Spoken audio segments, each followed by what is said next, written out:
betting, the final frontier. These are the voyages of the Bet with the Best podcast. Its mission is to explore better ways to bet on races, to seek out new, successful players, and to boldly go where no podcast has gone before. The Bet with the Best podcast is sponsored by Amwager, an ADW built by horse players for horse players. Speed, power, and ease of use are at the core of Amwager. The platform is packed with features including live video, race replays, conditional wagering, and true odds, a predictive estimate of the off odds that will give you an edge. Amwager gives players the information and tools they need to quickly make anything from a win bet to a complex structured group of pick 5 tickets using the ABC strategy. With a rating of over 4.5 stars on Google, Amwager is a favorite among horse players. Sign up now at amwager.com to take advantage of the simplest sign-up bonus in the business, a 100% first deposit match up to $150. If you want to bet with the best, then you need an edge. You need Amwager.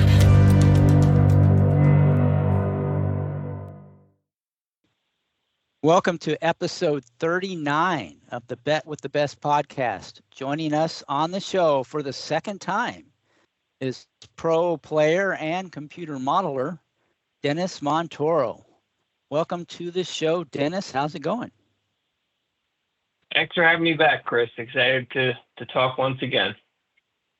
Yeah, I really enjoyed our first conversation. I think the listeners did as well. It's been on almost 2 years. It's amazing.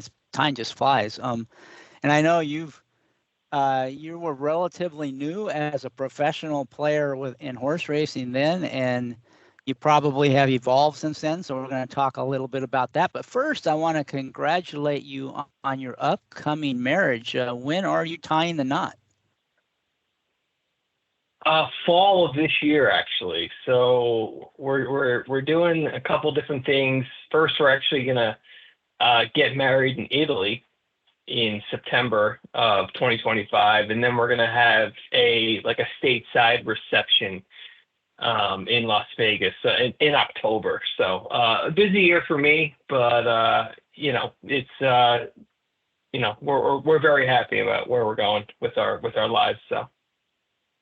Well, that's great. I'm really happy for you. I've been happily married for many years. I know it's not for everybody, but for me, that and being a grandparent are the biggest scores of my life, and it's not even close. So I wish you and your future wife the best.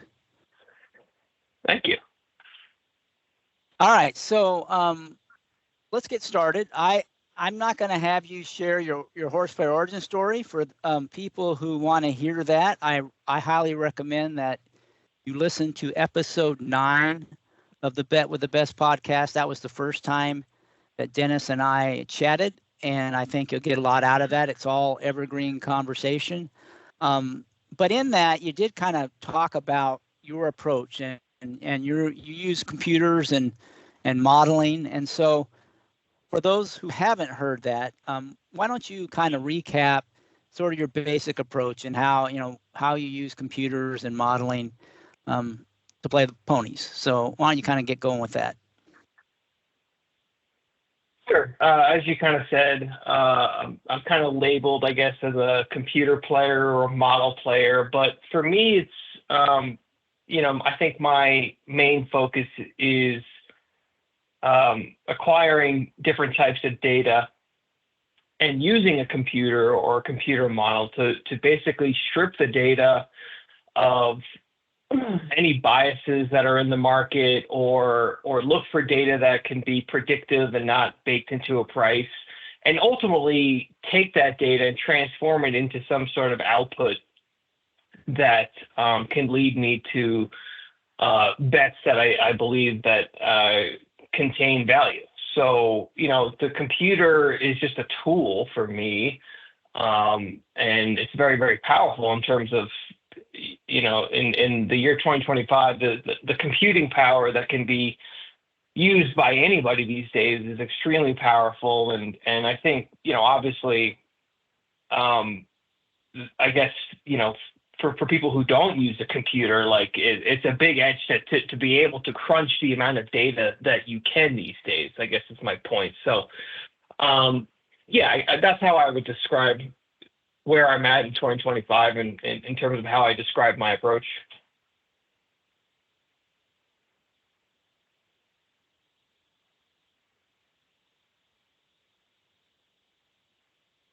Chris, you on mute?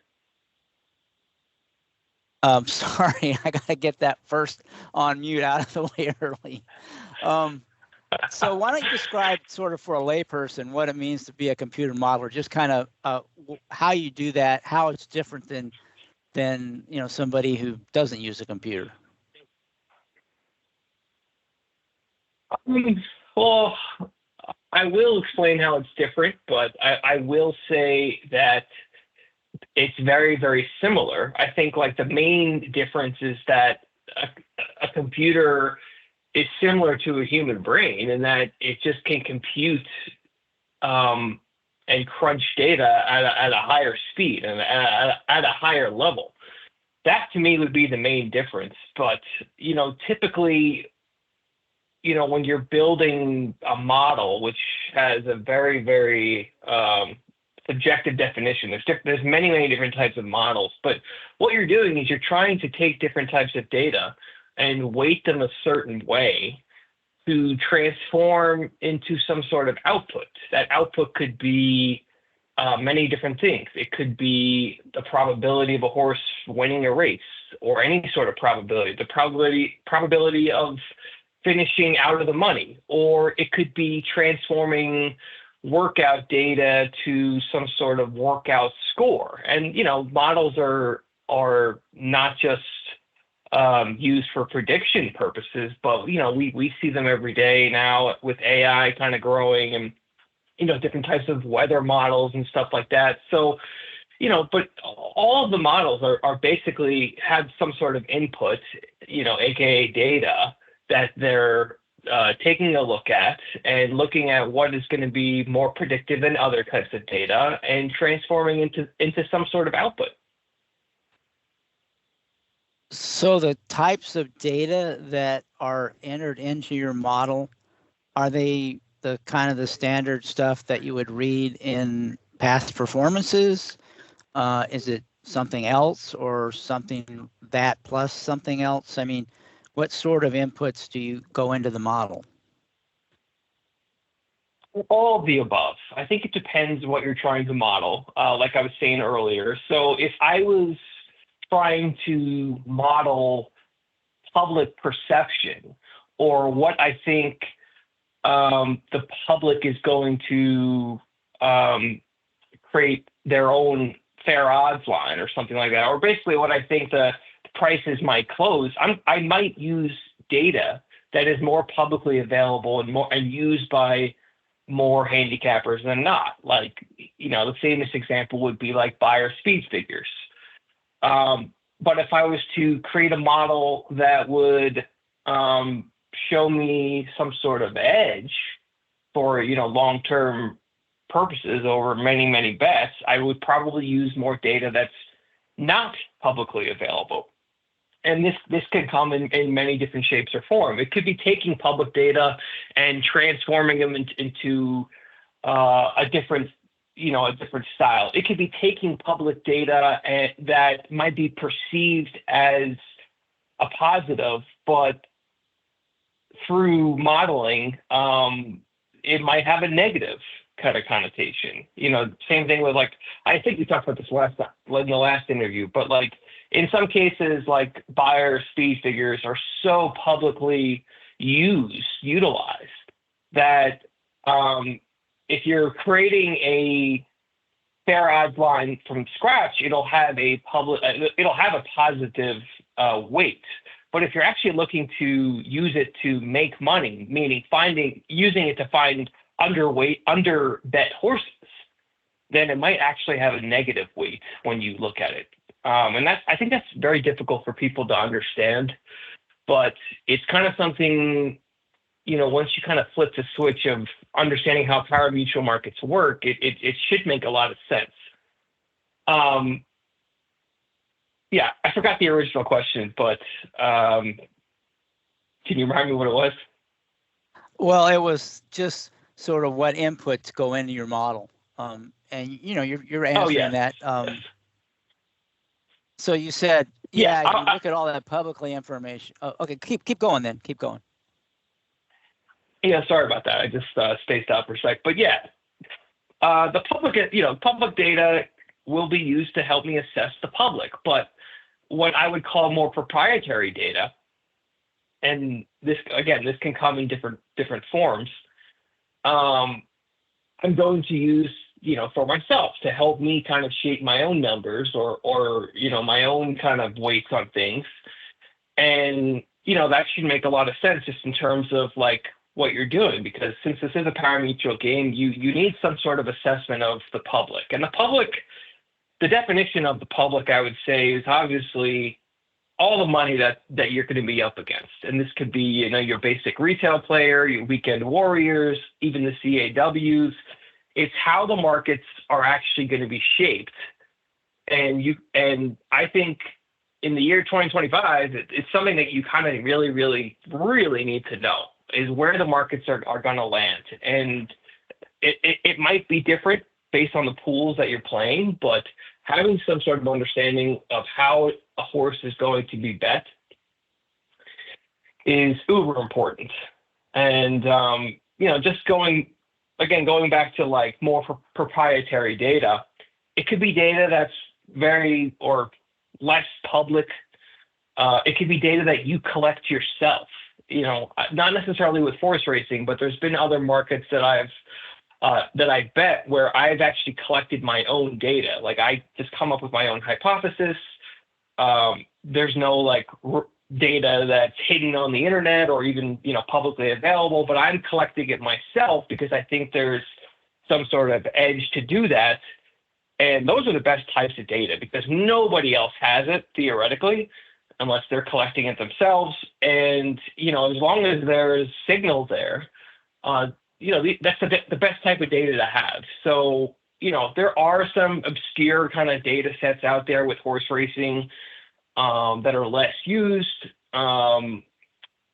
And obviously you have the option to collect your own data. I think it's very, very difficult to do with horse racing. It comes down to, maybe a certain track that you're collecting data for, some sort of specialization, but those are the best types of data sets to have because nobody else has them. So I know you'll be reluctant to answer this question, but maybe you can use a hypothetical example or a one that you've used in the past that no longer has any value in terms of gaining edges. And that is, can you give some examples of, that kind of data you might collect that would be proprietary that wouldn't be in, the daily racing form or any other past performance? I'm going to be a little cheeky and probably a little vague here, but go back to, I don't even know the year, but when Andy Beyer created those speed figures and kept them for himself, nobody else was doing something like that. And he had a lot of success because no one else was doing that. And he was doing the work to create his own ratings. And that can even be done today. Speed ratings today, if you're doing it in such a way where, when you have a divergence with your own speed rating compared to the public speed ratings that are out there, and in those divergences, you're actually making money compared to the public set of speed ratings, then you've got alpha. You've got an edge right there. So, I'm not going to go into specifics of what types of obscure data there are out there, but that's an example. What are you doing differently than everyone else right now? And this isn't an easy question to answer, but it's definitely possible. And, I've heard you say it, and I've heard many, many smart players say it, that so much information just gets absorbed into the price these days. So it's your job to basically figure out which of the public data is misweighted or what data exists out there that you can incorporate into the market that no one else is doing or using. Or at least most people aren't, right? So you don't necessarily have to be the only one, Right. because like when Bayer was doing it, there were others that were doing it, but it was a small number of people who were making their own figures, and they were taking different approaches to kind of get to your point. Even today, you might make a speed figure that, and you might incorporate certain things into it that Bayer doesn't, that you think are relevant, right? And like you said, and for some horses, it might diverge from the Bayers, and you think that gives you an edge. Is that kind of what you're talking about? Yeah, exactly. And I would just add that, I don't really consider myself like your traditional horse player. I got into this game, I was introduced at a young age to horse racing, and believe me, I like the sport, but like my forte is what I would call like data analysis, right? So I think it helps having some sort of knowledge about the sport, but finding all this data that's out there and knowing how to blend it into a pari-mutuel market setting is the key. And I think that's been crucial to my success over the years. And it will continue to be. Like, to me, that's the job. The job is to keep acquiring new data and work with the data that you have to stay ahead of the market. Like that's the job for me. Yeah, and I think that's really important. And we really haven't talked much yet about the difference between computers and people, because so far everything, for the most part, we talked about, you could apply whether or not you're using a computer. And we'll talk a little bit more about what advantages you think that brings to the table. But so far everything we've talked about really is this important distinction between just trying to pick winners and trying to find value so that you can make money long term. And I think that's the biggest hurdle most players have to overcome if they really want to be successful players in terms of making profits, or at least reducing their losses to a minimum over the long run. Is you can work real hard to learn how to talk the talk and read the racing form and use that information to pick winners. But if that's all you're doing, you're never going to make money, because all that information is pretty efficiently baked into the price. The phrase I've coined is, if it's in the PPs, it's in the price. So yeah, you probably need to understand that, so kind of the fundamentals of racing and what leads to horses being more or less likely to win. It's all important, but it's not nearly sufficient to make money in the long run. In order to do that, the way as you described, you have to find a way to get an edge where you think you have an understanding, either based on information that's not readily available to most people, or you are understanding the information that is readily available. You're processing in a different way that gives you insight that they don't have. Because without that, there's no way you can get out in front of the market. At best, you can match the market, but you can never really get ahead. And is that kind of consistent with your thinking, or is there anything you want to add, or am I missing the point? Yeah, you described it very, very well. I mean, the only thing I would say, or just add to that, is, I'm sure people have heard of the efficient market hypothesis, and I don't want to get into that because it's really, really boring. But I think if, you're looking to revamp your horseplay, you kind of have to start from the assumption that assume the market is mostly correct. And it's obviously not 100% correct, or there wouldn't be any opportunity to make money. So my point is, it's not an efficient market. And this goes for any other market out there with sports betting or financial markets. But if you start at the assumption that the market is mostly correct, it's your job to basically reverse engineer or look how certain factors are being priced into a market, and how such and such horse is in this race against these other horses why is it priced this way? And, is that right? Like, based on the proprietary data that you have, like, why is this horse being priced this way, and do you agree? Like, going back to the example I had about having your own speed ratings, right?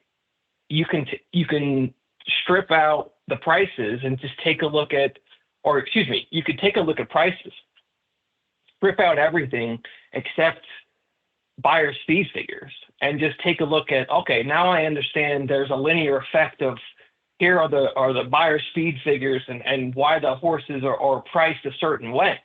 But now, if you have your own speed figures and there's some sort of divergence between one horse, there's a divergence on a given horse where you have a higher speed rating on your own ratings compared to the buyer ratings, and you need to find thousands of instances where that happens and gauge your performance and when that opportunity arises. Like, do you actually make money when those instances arrive?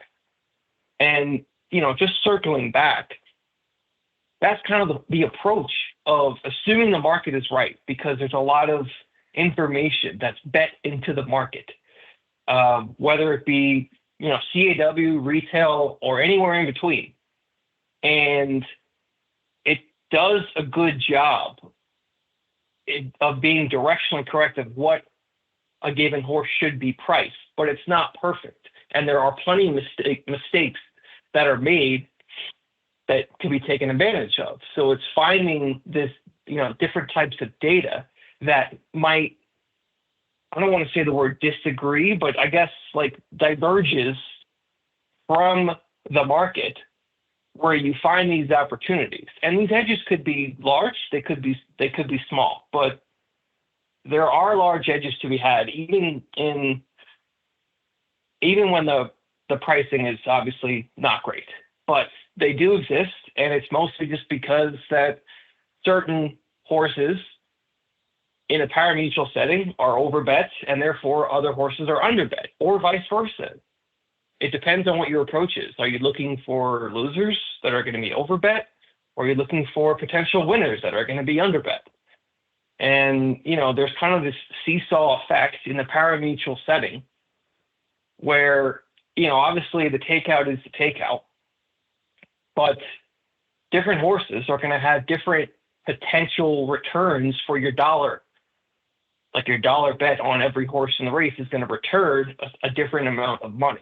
It's your job to see, okay, like on the part of the seesaw that's down, let's just say that's, where horses are overbet and might return 70 cents for a dollar, or horses that might return 90 cents for your dollar, and or somewhere outside of that or in between. It's your kind of job to figure that out. And, that's what I spend my time on, using different types of data and computer models to figure that out. But it's certainly possible, I think, for humans to do that as well. I think computers just give you an edge in terms of handling massive sets of data. Yeah, and this is really important, and that's why I'm willing to spend some time on it, because I do think it's the fundamental shift that players need to make if they really want to go to the next level as a horse player, and that is, get beyond just trying to pick winners and really focus on trying, to find, the right price, find an edge, find something that's undervalued or overvalued, and exploiting that. And, I've always tried to think of great examples. I just, one came to mind. It's like, you're going into the store to buy something, and you might read online to find out which is the best, microwave oven. And, if you hadn't done the research, you might go into that store and not have any clue what's the best one. But if you do the research, you can go in there and see, which one is the best. You might know brand A is the best one. Brand A, Model X, that's the best one. But you go into the store and, you could just go in the store and buy that, but it might turn out that store, price, they know it's the most popular model and the best model, and they put a big premium on the price. And it may be there's another one that's just about as good that's on sale for half the price. And basically it's the same thing. So you want to go in there and, probably the right choice is not to buy the best. It's to buy the best value, or the one that's almost as good, but half the price. To me, it's kind of the same way in racing. If you're just trying to pick the winner, you're trying to find the horse most likely to come in first. That's great. It's probably good to know that, but that doesn't mean that's the right horse to bet. And that's where, trying to identify whether or not that horse is underbet or overbet comes into play, and the whole idea of identifying and exploiting value. So I don't know if that example helps at all. I think that's a great example. Really I think that's a great example. I would just say, really, there's biases out there, right? Yeah, there's biases out there where humans want to buy brand name microwaves, right? Because of whatever reason. They trust it more, but they're willing to pay higher prices. And the same could be said for horses with large buyer speed figures. I just keep using that example, but there's biases out there where, a horse that should be 2-to-1 gets bet down to odds on, even money. And, I'm just kind of making stuff up, but for hypothetical reasons, but those biases exist out there where horses are just mispriced because of these biases. And I think that just goes hand in hand with your example of basically I just kind of filled in the gap, but paying more for a brand name microwave versus a mid-price microwave that doesn't have brand recognition or something like that. But it performs almost as well, or just as well, or maybe even better. Exactly. But I mean, exactly. That's the important part. Yeah. Yeah, and it might even not just a brand name, but there might even be beyond that. And where doing some research really helps you figure it out, but it doesn't necessarily tell you which model to buy when you go to the store. It's good to know the information about how they perform and which one, works better or more efficiently and everything. But in order to make a decision about which one you want to buy, you have to factor in the price, right? You're not going to pay twice as much for that if it's just marginally better. And you should, and that's, people really understand that, right? They know that. I mean, at least most people, they're looking for value every time they buy something, right? They don't just buy the most expensive one or the best one every time. So, but for some reason, when it comes to, evaluating horses and the odds board and their chance of winning, they just revert right to the, picking the best horse, picking the winner. Whereas if they took that mindset that they use every day, they'd be much better off, right? Yeah, it's all relative, right? Like you said that word, and that's what horse racing is. It's the same with like a golf tournament, where you're pricing all of the horses relative to each other, excuse me, within the race, and not just blindly picking a horse because you think this horse is really, really good. Like, it's horse racing. So anything can happen, I feel like. And the point is that I feel like most analysis that people do is at the horse level and not the race level. Yeah, definitely. Or the bet level, because there's different bets within the race. And, I always say, never fall in love with the horse, but it's okay to fall in love with a bet or a price, right? That's where your focus should be. Yeah. Mm-hmm. All right. So, we probably spent a little more time on that than we had to, and some people might have been bored by it because they already understand this. But it just never ceases to amaze me when I talk to lifelong horse players who've been doing it for years, and really understand how to handicap and analyze a race. But they just don't. They will not. In fact, they'll argue with you adamantly that that's wrong. That you should always bet the horse you think is the winner, regardless of price. It's amazes me. And so I've almost learned it's like a religion with some people. But for the the newer players who are still learning, I think there's hope that they can understand that. And I think some of them like you, and we'll talk about this in a bit, that come out of other forms of gambling. It's second nature to looking for the bet, not for the win. They're not trying to pick winners. They're trying to find good bets. That's kind of second nature for them, so it's not a big deal. So given that, what is it about computer modeling you think that gives you an advantage in doing that over a human player? What are the main reasons why you think you have an advantage? I think I've mentioned just that, the ability to crunch a lot of data, handling large data sets is something that a human mind just can't do. And, my example before, just about like being able to analyze thousands of instances of some sort of instance. I think, if you're going to do that with pen and paper, it's going to take you a long time. But I could do something like that if I have the data formatted a certain way or whatever. I could do that in 5 seconds using a computer. So I think like that's, to me, that the number one edge, just using a computer in general, not even necessarily using a model, but a model will take a given piece of data, and as long as you know how to do the analysis that you're trying to do, and you can basically do the same thing. Like if you have some sort of factor that you want to test, again, like a human player is gonna track it for 50, 100 races or whatever, where I could look back the last 10 years over hundreds of thousands of races and see how a given factor can perform within a given model. So, and the same goes for testing like a grand model of okay, I'm going to come up with my own prices for a given race. I can look back, or I can train the data over a certain amount of years and then test it against a certain amount of other years, AKA back testing, and figure that out. A human just can't do that. There's just not enough time. So, again, humans can come up with other types of edges, I think.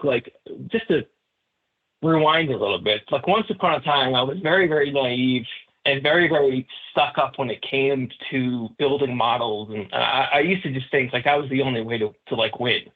And this was back when I was, betting sports. And don't get me wrong, it's a great tool to use to win, but there are ways to win without using, some sort of computer model. I'm fully acknowledging that. And it's something that I needed to become mature about, because I've met a lot of people who obviously win and don't use a computer model. But what they're doing is they're leveraging different types of edges out there that maybe are being overlooked by computer players, computer teams. I think it's more information driven or something, unique, or doing something better than the market. But my point is that there's different ways to win. I think I am just naturally a quantitative person. I've self-taught myself data science and data analytics over the years.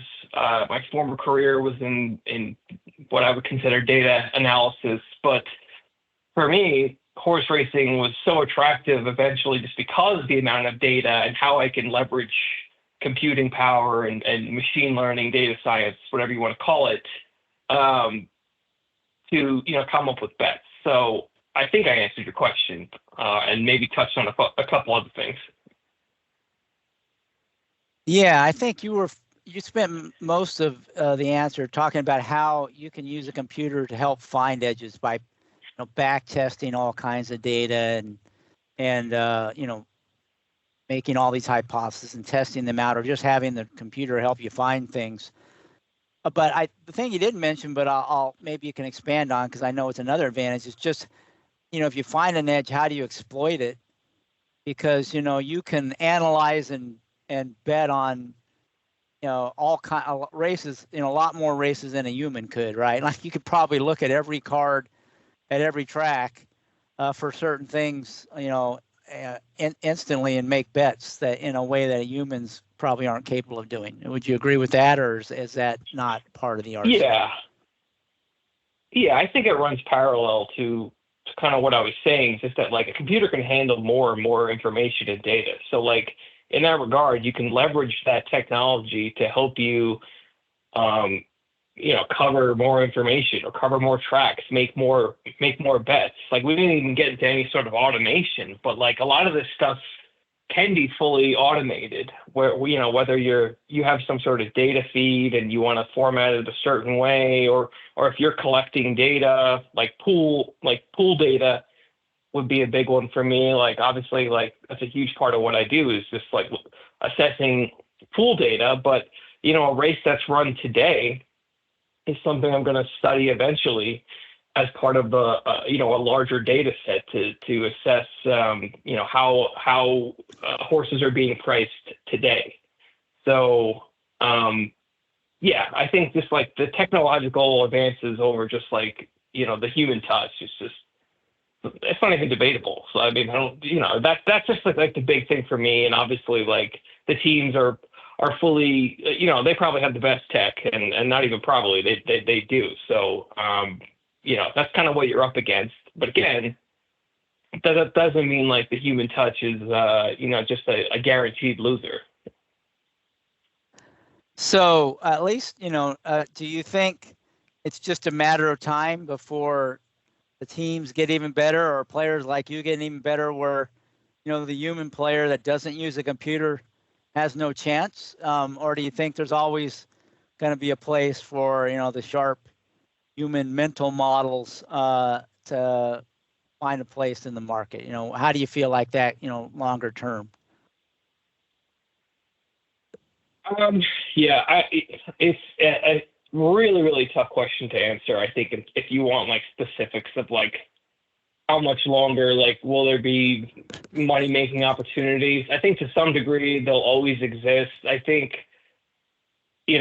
obviously the markets you would just assume are going to get more efficient with, more data being available, more teams probably forming, regular players getting sharper, more data being publicized. You would just assume that it's going to get more efficient. But, there's still, I think, going to be pockets of opportunity. I think, not to talk about the industry, but, the racetracks being closed and less races every year, that hurts. I've talked about that. Like Arlington and Golden Gate closing for me were pretty brutal. Those were really nice tracks for me, just given that they didn't have any dirt and they had, the poly and the turf.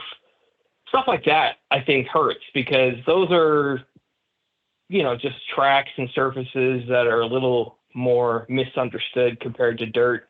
We're talking about the United States, obviously, or North America, I should say right now. But really, really tough question to answer just in terms of like where the edges are going to come from. You can make a case 5-10 years. I don't know. I'm just kind of spitting out numbers here. But for me, like, it's an assessment every year of where you're at. Like, how are you doing? How can you keep getting better and better and staying in front of the market? So that's just my take on it.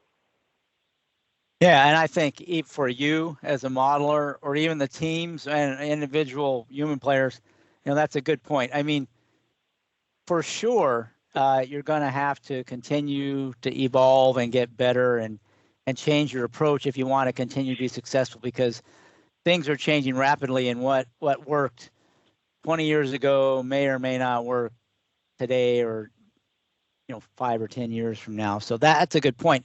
It kind of gets into the next part, which might help kind of answer that question. How can you be successful in the current landscape?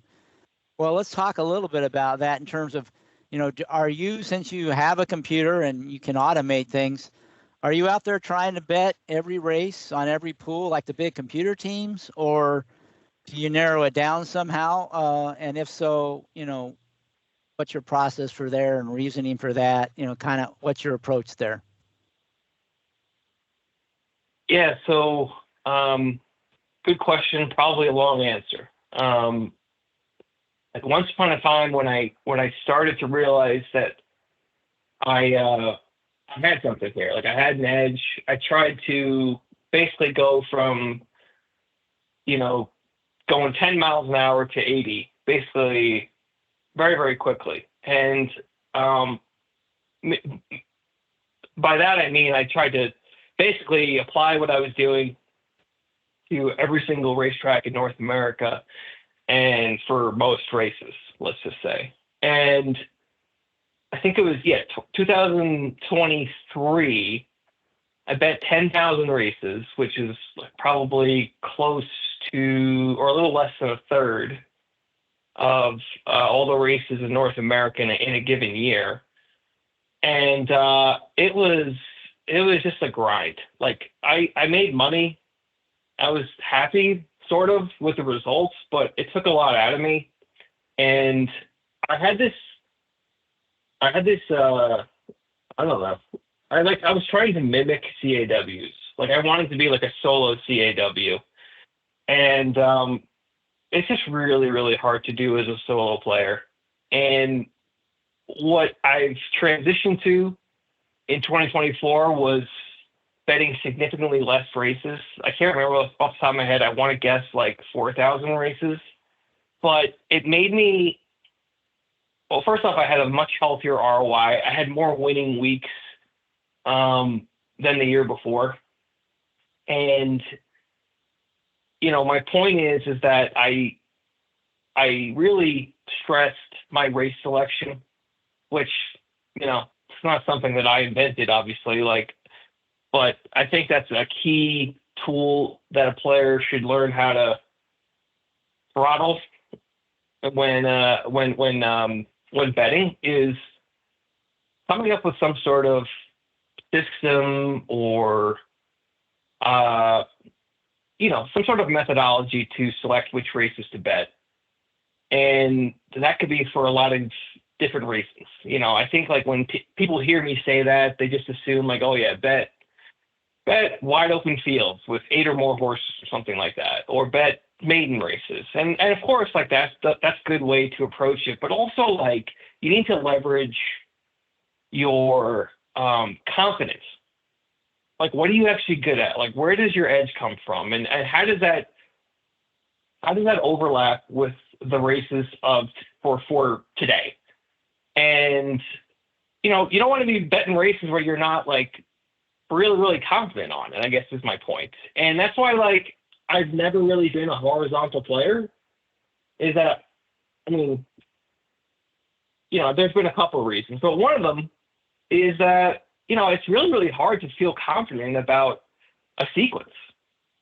And I'd rather just focus on the races where everything aligns. Like it's a nice race to bet. Like it's chaotic, and like chaotic meaning like my definition of chaos for a race is that people are going to be confused.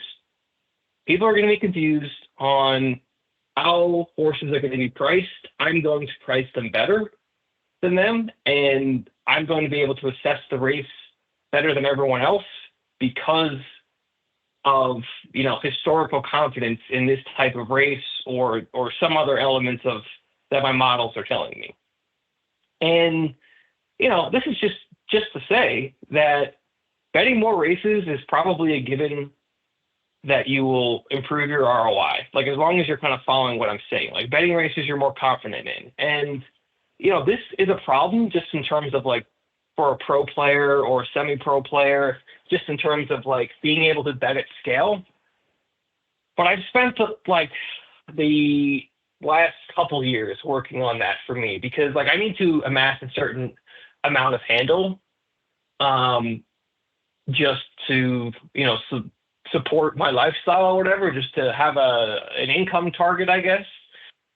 And, so betting at scale, but with less races, obviously means you're betting more per race. But that should be extremely logical if you're kind of hearing what I'm saying about targeting races that are better wagering opportunities more confusion in the pools, which should lead to healthier ROI, and having more confidence, like betting races that you're more confident in. And again, it's kind of the reason why like I steer clear of horizontals for the most part, just because, I mean, I don't think I've ever bet 6 races in a row on a given card. Like I'm just alluding to like a pick 6, right? Like I don't think I've ever had like a strong opinion of the 6 straight races. Now I know that's not the kind of approach you probably need to have with pick 6s, but like I'm just saying, like I'd rather just like grind out a profit over the year, amass a sample of, I don't know, I think I'm going to bet like 3,000 races maybe this year, maybe 3,500, and just know that like across a large sample of races, I'm going to have an overall edge and hopefully have a profit at the end of the year. So that's kind of my approach with race selection, where I'm at right now with you know, betting, you know, not betting every single race in the continent, but yeah, and it's worked for me. It's worked for me, and I'm a lot happier. I'm not spending as much time in front of the screen. Like 2023 was a grind. So yeah, bet less races, bet more, be more confident in the races that you're selecting to bet. So you started out, then it sounds almost like trying to bet every race, have your your models play as many races as possible, just kind of hitting it with volume and assuming that you were better at pricing horses than the market in general, and you'll come out ahead. And the more you churn, the more you make. But you decided that zeroing in on a fewer number of races that you felt like you had more confidence in playing, it means you had to scale up the amount you were betting per race, but you're able to still maintain volume, but improve your ROI. Is that a fair summary? Yeah, exactly. And just like, you know, the confidence thing isn't necessarily like how you feel about a given race, but like also leveraging like however you source your edge, like where does your edge come from? And like, what's the confidence in that? What's the confidence in like your historical results in maiden races on the turf? What's your confidence like betting this track? Like there's like some tracks that I just can't bet because historically I've done so bad there. Like I'm missing something. Like, and like that's something that you have to like be able to say to yourself, is that I look back at my results for the last couple of years or whatever, and I see a track where I'm, you know, negative with a lot of races. Like I can spend time trying to figure that out. But I could also just like stop betting. And I think it's on your list of questions for later. But that's what happened with me in the winter. Mostly like this month, January. Historically, I'm like at best a break-even player for like a given January. So it's just like I'm missing something in my data, or I'm not factoring something enough. And you know, like the natural thing people tell me is, oh, it's weather related or whatever, but it's not. I mean, it could be, but it's not to like what I've seen. But my point is just like the confidence, like when you pull the trigger to make a bet, like raise your confidence level. You know, if you're actually trying to win, if you're, you know, a casual player, then bet whatever you want. But like if you're actually trying to win, I bet you if you be more stringent with which races you're targeting, your ROI will go up. And, or, you know, ROI going up is not always like the best thing. Like we're trying to maximize raw dollars, but I would bet that your raw dollar maximization goes up if you're more stringent with your race selection. That makes perfect sense. And, you know, so it sounds like in terms of race selection, there might even be, I was going to ask you, how do you zero in? Is it by surface, distance, class, track? You know, is that the way you're doing it? Or is it like I find a certain edge playing this kind of horse and I don't really care where it's at or what distance or surfaces, or is it both? I'm just curious how you, and do you take certain tracks off the table, certain surfaces off the table, certain distances or race types off the table, or are you, just you'll play those races, but only if it's on certain kinds of conditions? I'm just curious how you filter those races down. Well, I have some pretty strict definitions of which races to avoid for me. One of them is just like races with like 4 horses or less.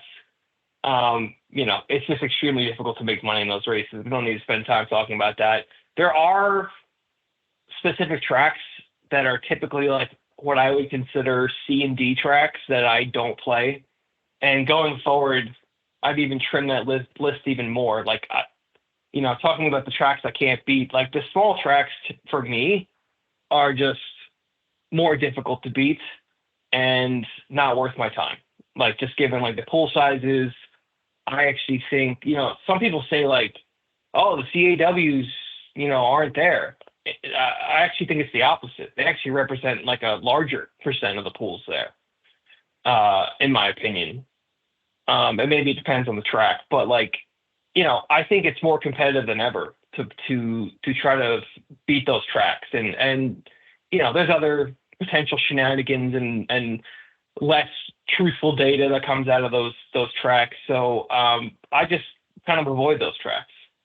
And then the other thing I mentioned is just that I pull back in December and January, roughly. I think there's like some weeks in November and February too. So, right now I'm in kind of like what I would consider my off season, where I'm pulling back just in terms of handle and being more stringent than ever in terms of race selection. So, but ultimately, like, I'm looking for races where I think there's going to be obviously like bigger levels of mispricing compared to like what my models are telling me. And that comes in different forms. Like, again, it's identifying clusters of horses in a given race that are going to be underbet versus overbet. Like, how confident is my model in identifying the post-time favorite as being overbet?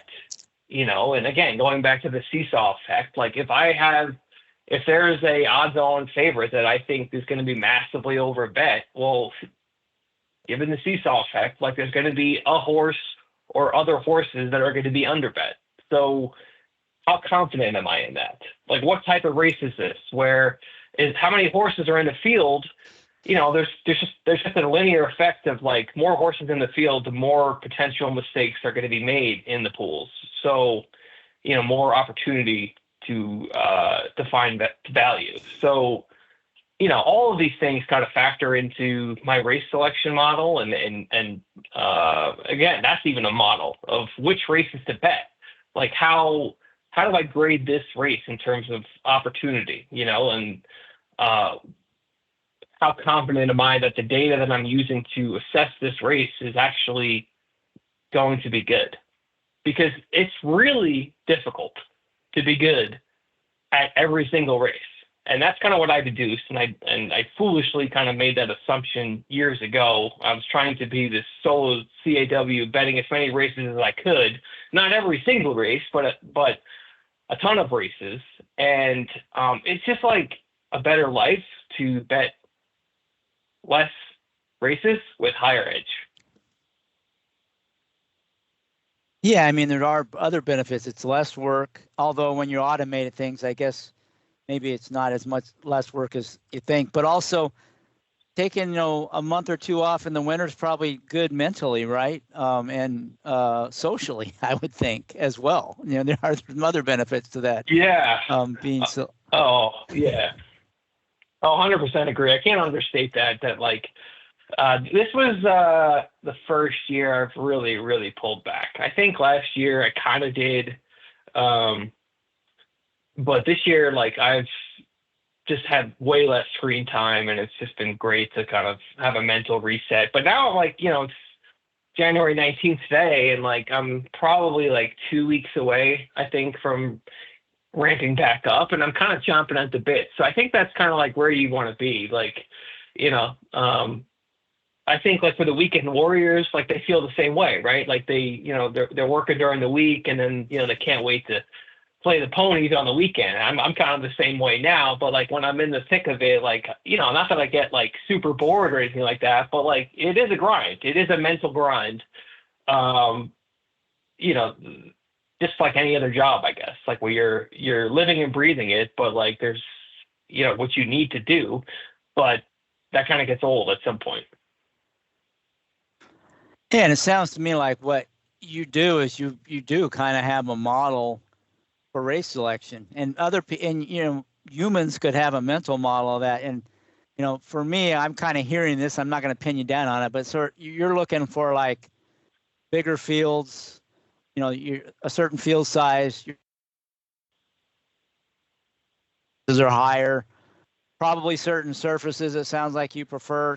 Given what you said, you must like synth racing and turf racing. You've already kind of hinted at that with Golden Gate and Arlington. So things like that, those filters. So I'm looking for races that have good sized fields that are on synth or turf. I'm avoiding certain tracks I've never had success with in the past, that kind of thing. So right away, you've kind of narrowed the landscape. You might be able to cut out 40, 50, 60 or more percent of the races and zero in on the ones that you think, A, if you spend the time on it, you're more likely to find some value, and B, it's the kind of races you enjoy handicapping maybe as a human, or you think you're more confident, more likely to be successful. Is that kind of summarize sort of your race selection thoughts? Yeah, that's a perfect summary. I think it's. I would just add that or reiterate. What is your confidence in the race? Like where what is your source of edge? Like, are you good at identifying overbet favorites? Like, do you have some sort of methodology or system to identify poor favorites? Like, only bet that. Only bet races where you're extremely confident in. And I think, I don't know, I would say most casual players or retail players are probably horizontal players. Maybe I'm wrong. I don't know. I don't talk to too many, but I don't understand how you could be confident in your ability to pick winners across 4 races in a row, 5 races in a row. And I know you can cover many horses, whatever. And we don't have to get into that, but I just it's difficult. Like, I don't know how you can have an edge. Like, that's just my opinion. I'm sure there's different ways to develop an edge, a la ITP or something like that in these races. But, for me, I've never been a bet a little to win a lot guy. I'm just from the school of keep the betting as simple as possible. It's become more complex over the years. Like, I think last time we spoke, I was just betting primarily win and exacta and some doubles. Like, I've expanded into tries and supers, but I've had to, just in terms of scaling. But I'm just reiterating the confidence thing, because I think that's one of the biggest lessons I've learned in terms of race selection. It's not just the situations of the race or the track. It's where is your edge coming from, and how does it apply to the races that are today? I'm kind of repeating myself, but I think this is super important, just in terms of do you want to get to December 31st and see a profit, see a positive ROI? These are the things that you need to kind of plan before a year starts, or before your revised approach is. I don't know, I'm just telling you guys what's worked for me, but being confident when you pull the trigger on a bet is not only logical, but for mental reasons, I think it's a big thing. If you're just gonna kind of degen and bet races that you think you have an edge on, or you're not sure, you just have a bias on a given race, some sort of opinion, well, you're not really trying to win. We don't have to talk about discipline, but that's kind of what I'm talking about, just in terms of race selection, being a little bit more disciplined with your approach. As long as like you know where your edge is coming from and how to leverage it, I think it's a huge, huge step forward to just bet only races that you're really, really confident in. And there's different magnitudes of confidence. I'm just saying to be more stringent with those magnitudes.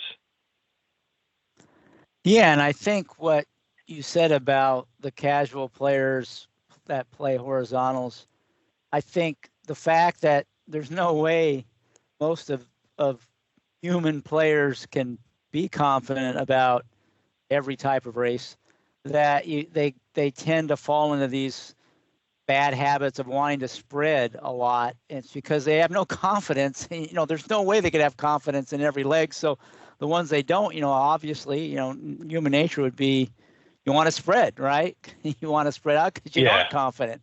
And so I think, you know, those bad habits kind of originate from exactly what you said, that it's tough to be, you know, find a sequence of 5 races or 6 races in a row where you really have an opinion that you feel strongly or have some confidence around or feel like you can get an edge.